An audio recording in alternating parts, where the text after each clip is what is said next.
Not long after that, the fact that I was conversant with all of those things was a major factor in my being hired by the Times. So yes, that revelation changed my life, and its principles stay with me still, that we don't know and we have to experiment, and most things will fail that we're experimenting with, and some will succeed beyond our wildest dreams. But even in the few years since my conversion, which is a very short time in the overall scheme of this revolution we're living in, some new forms have started to take shape. It's not just a sea of uncertainty out there as far as the eye can see. Now, some islands of consensus are starting to come to the surface. Here are the ones that I'm seeing. First, serious readers, at least sometimes, will pay for serious news. The best example of that is in the building in Midtown Manhattan where I go to work every day, where revenue from consumers actually surpassed advertising revenue a year or so ago. That flips on its head the old model of advertising revenue always leading the way. It means people are willingly shelling out significant dollars for a digital subscription because they really value what they're getting. It's notable that the Times got this wrong, this model of trying to get digital subscriptions. They got it wrong a few times, a paywall, if you will, before they got it right, and that it's no guarantee of future success, but for now it's working. And it's working in other places too. Second, digital news is not just another platform. It's a whole new way of gathering and publishing information. When you see someone like Ezra Klein leaving the Washington Post to join Vox Media, strictly digital, you begin to understand that. So too, places like BuzzFeed, Vice, Verge, Pando Daily, Business Insider, and many more. Many of these places will make it, mostly on digital advertising revenue, because they don't have the huge infrastructure costs like printing presses and trucks, big offices, and many layered staffs. These nimble new ventures are as different from newspapers as streaming House of Cards onto your iPad is from a family trip to the neighborhood movie house. And they will need talented young people with entrepreneurial spirit and technical skills to help them move to the next level. And there will be many new ones too, many that we can't even conceive of now, but are being cooked up in somebody's dorm room right now, or who knows, maybe tonight in the wee hours at the Catamaran Resort. When you can't play beach volleyball, you have to do something, right? Just a suggestion. Data-driven journalism is huge. This is my third thing that I'm seeing. Data-driven journalism is a huge emerging trend. If it's not too late, college students, learn how to code, or get a minor in math, statistics, or computer science, or at least get up to speed on what's happening in this field. And yes, I know that as word-loving journalists, with our sky-high verbal SATs, this is not our strong suit, but it's more important than ever. Also emerging, the strength of single-subject news sites. For example, the education-oriented Chalkbeat, or the environmentally focused Inside Climate News. Number 4, big money philanthropists are a new source of funding for journalism. One of the first examples was ProPublica, which has done such important investigative work.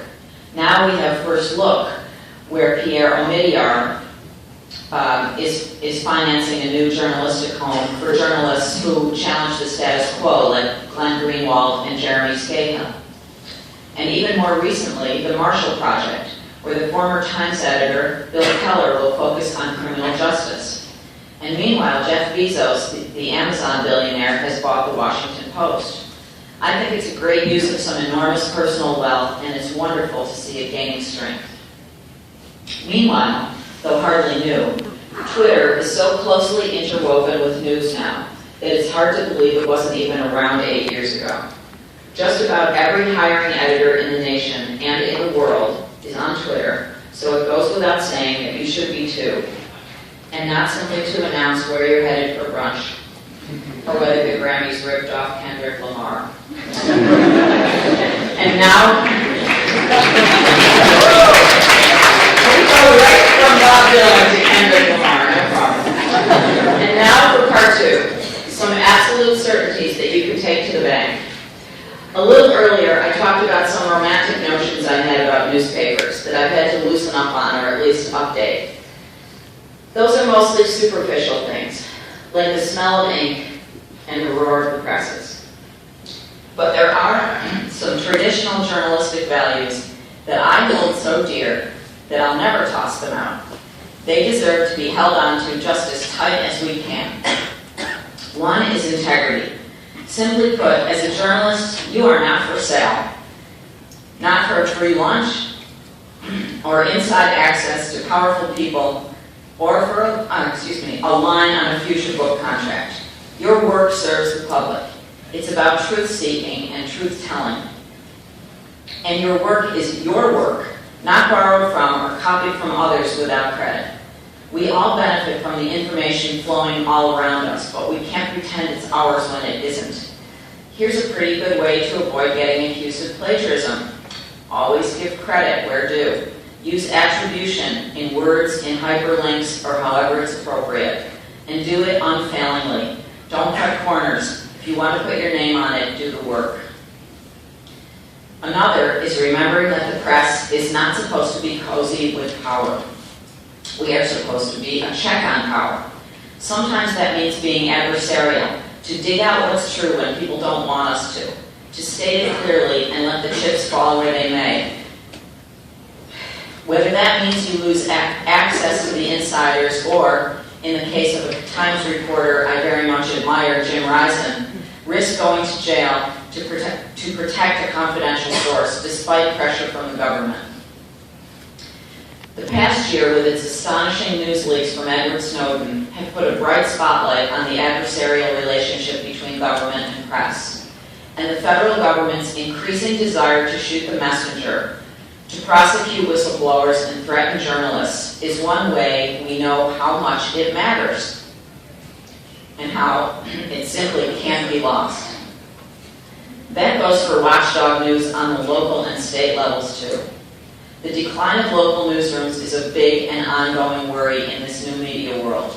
Experienced reporters who can do the tough and painstaking work of holding government and business accountable are irreplaceable, but the newsrooms that employ them are shrinking. Some of the new reporting ventures I talked about are succeeding on the local level. As citizens, we desperately need them too. And this is the biggest reason that regional newspapers need to figure out their balance sheet problems fast. Another certainty is the need to get it right. We need the strongest possible commitment to accuracy and its close cousin, fairness. Yes, we're all in the biggest rush in the world to get the news out, but we'll wreck it all if we don't make as sure as we can that it's verifiably true. The Newtown, Connecticut school shootings, where the wrong gunman was named, and the Boston Marathon bombings, where a suspect was reported in custody when he wasn't, are just two recent instances in which news organizations learned that lesson in an ugly way one more time. A reader wrote to me after Newtown and said she had always believed that, I think I'm quoting fairly accurately, if I read it in the New York Times, it must be true. That's the bond of trust we need to keep with the public. It's never been more important than it is now in the rush of unverified information coming from all directions. New outfits like the Dublin-based Storyful could play an important role there in verifying information, but so does old-fashioned double-checking and smart, experienced editing. So there you have it. Integrity, challenging the powerful, getting it right. No matter what the technological changes, they are never going to go out of style in journalism. The new landscape, however it may look eventually, at a time when you'll be in charge, and I'll be cheering from my rocking chair, or worse, needs journalists who are many things. They must be adaptable, have an entrepreneurial spirit, they must be determined and doggedly persistent, and I would even use the word driven. But they, and by this I really mean you, can't lose sight of the core values that attracted us all to journalism to begin with.